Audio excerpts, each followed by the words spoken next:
పల్లెటూరులో ఎక్స్టెన్షన్ అనేది ఎంత ఈజీగా జరుగుతుంది. అమరావతి ముందు డెవలప్ అయ్యి ఎక్స్పెండ్ అవ్వాలి అంటుంది, అదే అవుతుంది ఆటోమేటిక్. ఇది అవుతున్నప్పుడు ఇక్కడ నీకు ఈ మెయిన్ రోడ్ అంతా కూడా తెగబలిసిన వాళ్ళకి మాత్రమే ఫైనాన్షియల్ అన్నప్పుడు ఇంకెక్కడికి వెళ్ళాలి? అప్పుడు ఒక అడుగు లోపలికి. అయితే నేను అంటుంది అందుకని ఒక జనరేషన్ అంటుంది ఎందుకు, ఫైనాన్షియల్ సస్టైనబిలిటీ ఉండాల అక్కడ, ఊరు ఉద్యోగాలు ఇచ్చేటటువంటి ఊరు కింద ఉండాలి, ఉపాధి ఇచ్చే ఊరు కింద ఉండాలి. సార్ ఇక్కడ ఇంకో డౌట్ నాకు ప్రాక్టికల్ గా నేను చూసింది మీకు చెప్తా, ఎందుకంటే మీరు ఇప్పుడు అందరూ ఒక పాయింట్ పేదలు రావాలి, పాపులేషన్ పెరగాలి అంటే కంపెనీలు వచ్చినా అందులో third class employees, main sweepers అన్న ఇంకొకరు అందులో మిడిల్ క్లాస్ కూడా ఉంటారు.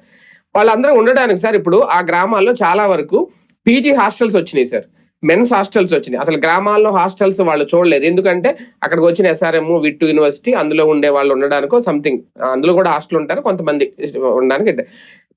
అవి రావడం వల్ల సార్ ఇప్పుడు అక్కడ చిన్న ఇల్లు అద్దెకి అడిగిన 10,000, 12,000, 15,000, ఇంకా బాగుంటే 20,000 కూడా ఉన్నాయి సార్ ఆ గ్రామాల్లో. ఇప్పుడు వాళ్ళు ఇప్పుడు అదే ఆ గ్రామాల ప్రజలు అనేది ఏంటంటే రేపొద్దు నిజంగా వీళ్ళు వస్తే పేదలో వాళ్ళు ఉండాలంటే ఎక్కడ ఉంటారు, కనీసం ఆ గ్రామాల్లో ఉండే పరిస్థితి కూడా లేదు. అప్పుడు ఎలా డెవలప్మెంట్ అవుతుంది? అదే కదా, ఇప్పుడు ఇదే డెవలప్మెంట్ కదా ఈ రేంజ్ కి వచ్చిందంటే అది వాళ్ళు సంతోషపడాలి కదా.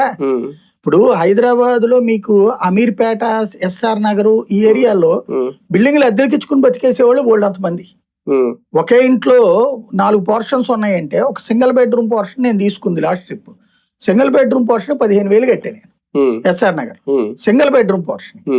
మరి ఆ ఇంట్లో మొత్తం 8 పోర్షన్లు ఉన్నాయి, 15,000. ఆయన పండగే కదా వీళ్ళకి, మరి అది డెవలప్మెంట్ కదా. అదే వీళ్ళు పొలం లేకపోతే ఇదివరకు లెక్క వేసుకుంటే కనీసం 5,000 కూడా